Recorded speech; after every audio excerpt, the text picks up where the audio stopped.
zpátky na našem kanále. A dneska je úterý a my se poprvé ozýváme z cesty. Dneska jsme konečně vyrazili. Měli jsme vyrážet do pár dní dřív, ale pokud jste si četli článek na blogu, tak víte, že jsme řešili ještě nějaké opravy. Ale to už je za náma, autíčko šlape úplně nádherně, takže konečně jsme na cestě. Krajujeme první stovky kilometrů a pozorujeme krásné západy slunce. Tady je Kamča.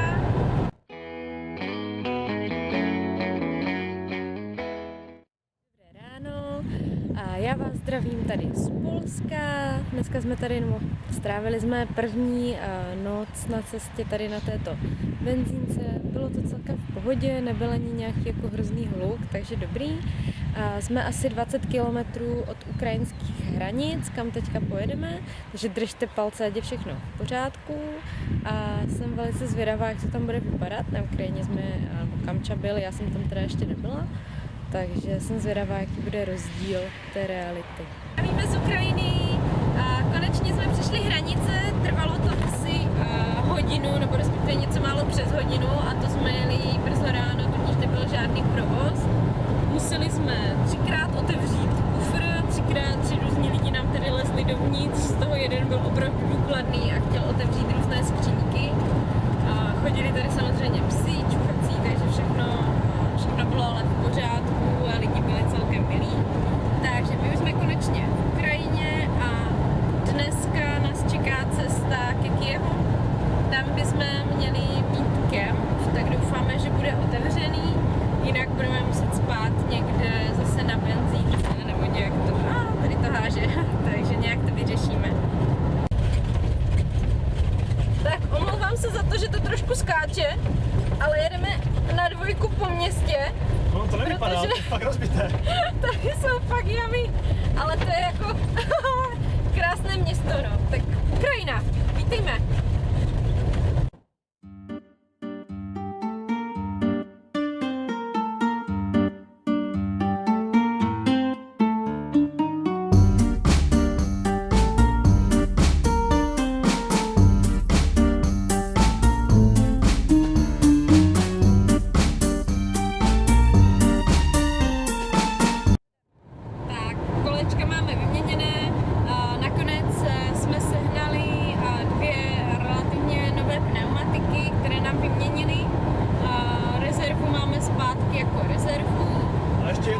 Ještě jednou máme navíc pneumatiku, která byla v pořádku, kterou jsme si nechali, ale jako vyměnit, ať máme vepředu 2 stejné.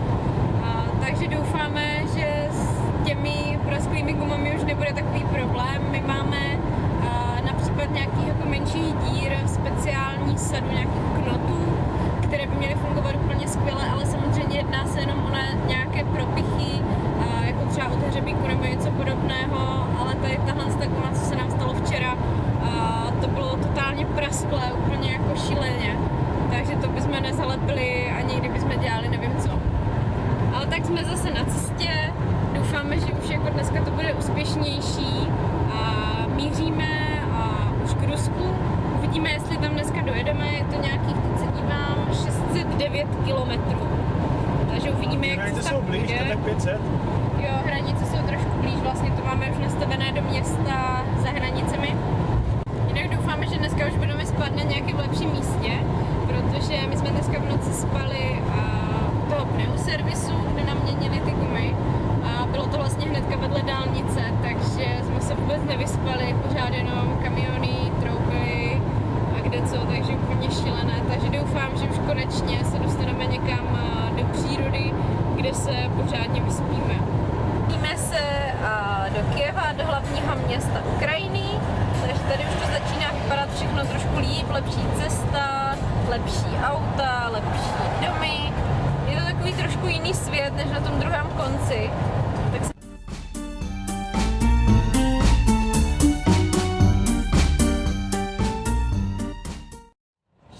ve městě, ale nikdo tady nejede pod 80-90.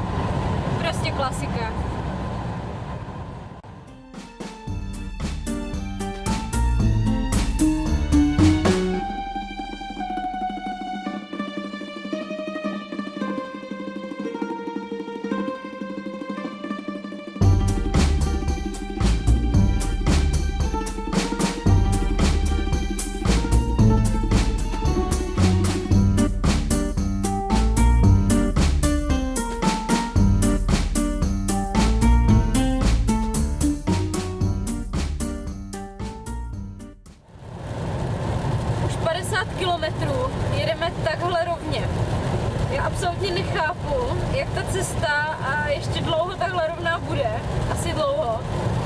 za Kyjeví naprosto zmizely veškeré baráky, cedule, benzínky, které už bychom pomalu potřebovali.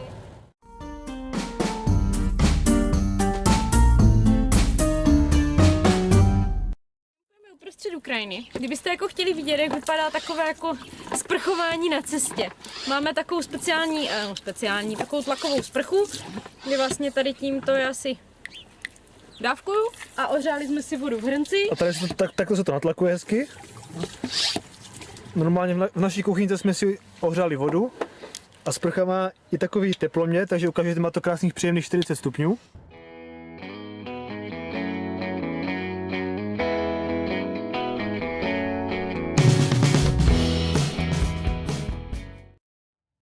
Ahoj, dneska vám natáčím vlog až večer, je 8:30. My už jsme i po večeři a za chvilku asi zalehneme spát, protože jsme dneska hrozně unavení. Vůbec jsme nestihli tu trasu, co jsme dneska měli naplánovanou, protože jsme celý den, doslova celý den, strávili na ruských hranicích. Respektive mezi ukrajinskými a ruskými hranicemi takový prostor a tam jsme čekali dlouhé hodiny. Bylo to nějakých 7,5 hodiny, prostě celý ten proces. Takže fakt jako šílené, bylo nás tam strašně moc lidí, ale šlo to hrozně pomalu.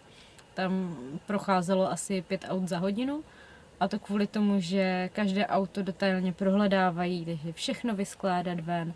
Přijde borec, nějaký voják, ten svítí prostě do všech skříněk, do všech různých prostorů, co ho zajímá. Tak to si všechno jako tak prolízá s celkem nedůvěřivým pohledem. A my jsme se tam teda zdrželi ještě kvůli jedné věci, a to kvůli mému pasu. A my máme víza, všechno jako v pohodě, ale já se jmenuji Kateřina. A to pro Rusáky byl celkem problém, protože jejich jazyk prostě nemá přepis písmene Ř. A já jsem v pase měla klasicky uvedené na začátku mám Kateřina a ve vízech je Katerina. Mívám to tak vždycky na letenkách, všude je to naprosto v pohodě, ale tady prostě takový mladičký vojáček vůbec nemohl pochopit, že jsem to opravdu já, že Katerina rovná se Kateřina, takže tohle si prověřoval nekonečnou 3/4 hodinu, kdy já jsem mu i pak ukazovala, aby jako pochopil i občanku, řidičák, aby viděl jako na různých dokladech s mojí fotkou prostě ty varianty tady tohoto jména. Takže ale jinak nakonec jsme prošli, vyskládali jsme a naštěstí nemuseli jsme vyskládávat úplně všechno, jak viděli, kolik máme věcí, tak už byli po tady tomto, co jsme tam strávili nějaký čas přímo s nimi na hranicích a taky už možná z nás unavení, takže nás poslali pryč. Jinak ještě jedna věc, vyplňovali jsme různé formuláře a ty byly všechny v azbuce. Takže na to pozor, pokud se chystáte do Ruska, doporučuji aspoň pár kurzů ruštiny, bychom teda měli. A pořád si říkáme díky bohu za to, protože bez té ruštiny bychom byli naprosto ztracení, tady nikdo neumí anglicky, všechny formuláře jsou prostě v azbuce, všechny cedule a ještě v té Ukrajině byly azbuka lomeno prostě normální latinka, ale tady i v Rusku jsou už jenom v azbuce, jenom všechny cedule, všechny nápisy. Takže to je takový, jako si myslím, celkem dobrý tip. Jinak my se teda zítra chystáme do Voroněže. Doufáme, že už tam konečně dojedeme a budeme i něco málo nakoupit, tak uvidíme, třeba se s námi podíváte i tam.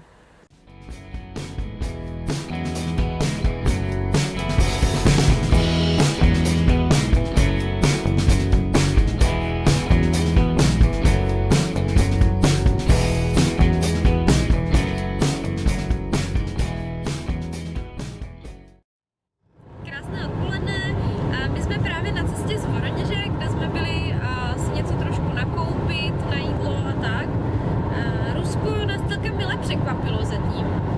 To, jak stavem silnic, které se rovnají, bych řekla, někdy ještě lepší než naše česká dálnice, hlavně teda pokud se bavíme o úseku Brno, tak toto je rozhodně nebo většími místy lepší, ale tak jsme zatím ještě blízko Evropy, takže ty cesty budou určitě horší a horší. Druhá věc, co nás překvapila, ne tak úplně milé, tak byly ceny v obchodech. A to teda jsme hleděli, že bylo ještě dražší než u nás, což oproti na Ukrajině jídlo bylo o dost levnější. Tam jsme si jako celkem taky užívali, na druhou stranu tam to šlo fakt jako velmi do věc, že jsme zase blízko pořád ještě Evropy, takže to se možná změní. Je tady teda oproti Ukrajině opravdu velký počet policistů a velký počet kamer, které měří rychlost, takže na to bych si když tak dala pozor, protože na Ukrajině se jezdí hodně ostře, ale ta policie ani žádné kamery tam nějak jako nejsou. Tady jsme i za jeden den na té cestě jich viděli tolik, že je to vážně takové nebezpečné, pokud člověk úplně nedodržuje všechno a přitom jako Rusáci jezdí taky celkem jako rychle, ale je to samozřejmě o poznání lepší. Nám tady hlásí navigace. Jinak dneska už pojedeme jenom kousek tady za tu horoně, někde najdeme si nějaké klidné místo na spaní, doufáme. Dneska jsme poprvé teda v noci konečně měli fakt jako klid, takže jsme se i celkem vyspali. Ještě co se týká benzinových stanic, tak ty jsou tady celkem často zatím, nebo jako dost často, takže to vůbec není problém. I to palivo je kvalitní, takže to je v pohodě. Co ale nás zase nemile překvapilo, tak na těch benzínkách buď toaleta není vůbec, nebo když tam je, tak na ní vážně nechcete jít. Já teda jsem si myslela vždycky, že jsem jako hodně odolná a turecký záchod jako mi vůbec není cizí, byla jsem na něm už mockrát, ale to, co kolikrát jako je k vidění a hlavně teda cítění tady na toaletách je vážně masakr, takže i u těch benzínek, když jdete za benzínku do lesa, tak i tam je s prominutím, víte co? A je to teda mnohem asi lepší a řekla bych i hygieničtější jít někam do přírody. Takže to je jenom takový detail.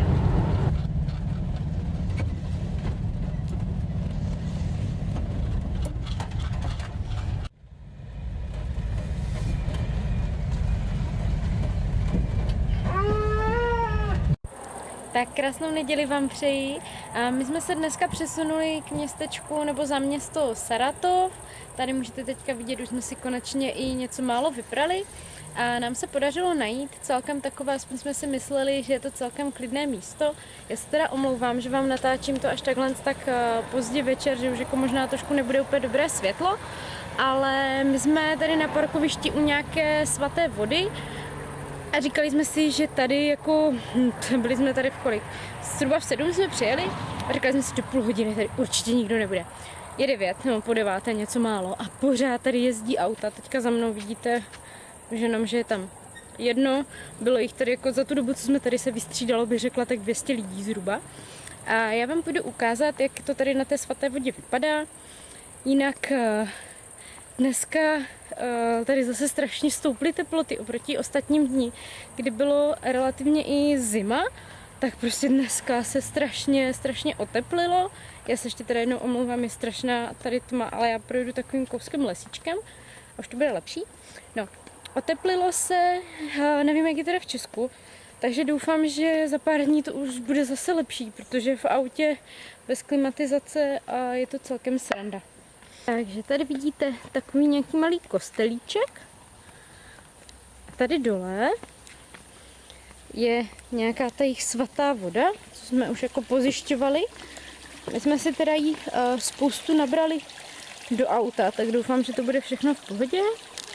A jinak je to takové jako pěkné prostředí, takže doufám, že už teďka večer se to trošku uklidní, že už tady nebude tolik lidí a že se hezky vyspíme. A pro tento týdenní vlog to bude dneska všechno, kvůli tomu, že je neděle. A já se vám zase ozvu příští týden, podle toho, jak bude samozřejmě internet. A na příští týden si plánujeme, že už bychom chtěli pomalu se začít přesouvat, nebo pomalu se přesouváme celou dobu, ale doufáme, že buď v pátek, anebo pak až další týden v pondělí bychom dorazili na mongolské hranice. Takže držte palce, ať jde všechno dobře a uvidíme se zase za týden. Ahoj!